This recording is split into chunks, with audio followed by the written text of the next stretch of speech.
So the frequency and induced voltage in the rotor of certain 6-pole slip ring induction motor whose shaft is blacked are 50 Hz and 100 volts respectively. So determine the corresponding values when the rotor is running at 960 rpm. So ఇది question ఇచ్చింది. So ఇందులో మనకి ఏంటంటే so ఇచ్చిన data దాన్ని బట్టి ఇక్కడ ఏమి ఇచ్చాడు 6 పోల్ అన్నాడు. సో జనరల్గా మనకు సింక్రోనస్ స్పీడ్ ఈక్వల్ ఏం రాసుకుంటాం 120 × 50p అని రాస్తాం. సో కాబట్టి ఇక్కడ ఫ్రీక్వెన్సీ 50 Hz ఇచ్చాడు. సో ఫ్రీక్వెన్సీ ఎంత అంట 50 Hz ఇచ్చాడు. నెంబర్ ఆఫ్ పోల్స్ అనేది 6 పోల్స్ ఇచ్చాడు. సో ఇది మనకి చేస్తున్నాడు ఆల్రెడీ డేటా. సో దీని నుంచి synchronous speed equal to so 120 × frequency 50 number of poles 6. So 6 1 6 2 so కాబట్టి నాకు ఏమవుతుంది 1000 rpm అవుతుంది. సో స్పీడ్ అనేది ఎంత 1000 rpm. అయితే ఇక్కడ రోటర్ అనేది ఎంత స్పీడ్తో రన్ అవుతుందంట 960. అంటే ఏమని n(r) వాల్యూ ఎంత అంట 960 rpm. సో ఇక్కడ నాకు సింక్రోనస్ స్పీడ్ అదేవిధంగా రోటార్ స్పీడ్ సమ్ డిఫరెన్స్ ఉంది కాబట్టి డెఫినెట్గా నాకు ఏం ఎగ్జిస్ట్ అవుతుంది ఇక్కడ స్లిప్ అనేది ఎగ్జిస్ట్ అవుతుంది. కాబట్టి స్లిప్ అంటే ఏంటి సో ns - nr/ns × 100. ఇదేంటిది స్లిప్ పర్సంటేజ్. ఇక్కడ సింక్రోనస్ స్పీడ్ ఏమో 1000, రోటార్ స్పీడ్ ఏమో 960 ఓవర్ సింక్రోనస్ స్పీడ్ 1000 సో × 100. అంటే దీని వాల్యూ ఎలా వస్తుంది అంటే ఇప్పుడు నాకు ఇక్కడ so slip percentage equal to so ఇక్కడ ns - nr అన్నప్పుడు ఎంత వస్తుంది 40. So divided by 1000 × 100.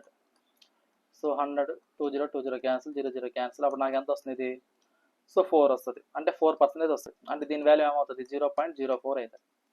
ఇదే నాకు ఏమవుతుంది స్లిప్ అవుతుంది. ఓకేనా. స్లిప్ పర్సంటేజ్ అన్నప్పుడు 4%, స్లిప్ అన్నప్పుడు 0.04. సో ఇది అయితే ఇక్కడ కనుక్కోమనేది ఏంటి అంటే వాడు so determine corresponding values with the rotor. అంటే ఏం కరస్పాండింగ్ వాల్యూస్ ఇక్కడ ఇచ్చాడు వాడు ఫ్రీక్వెన్సీ ఇచ్చినాడు వోల్టేజ్ ఇచ్చాడు 100 volts ఇనిషియల్గా ఉందంట.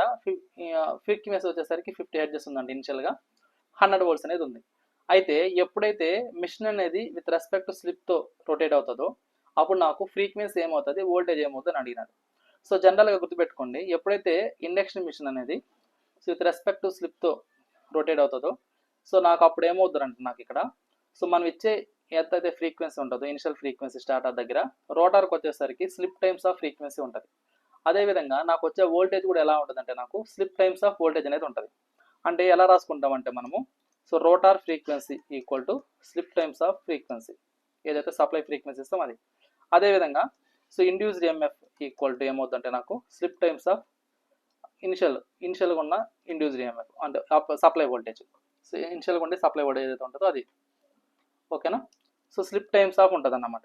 సో కాబట్టి ఇక్కడ స్లిప్ ఎంత 0.04. ఫ్రీక్వెన్సీ వాల్యూ ఎంత ఉందంటే నాకు ఇనిషియల్ 50. సో దీని వాల్యూ ఎంత వస్తుందంటే నాకు 2 Hz వస్తుంది.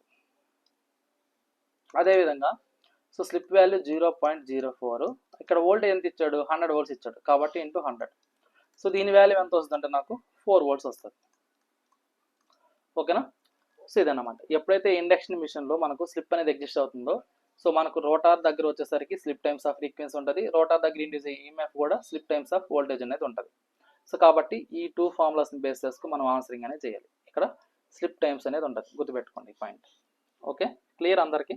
ఏమైనా డౌట్ ఉందా?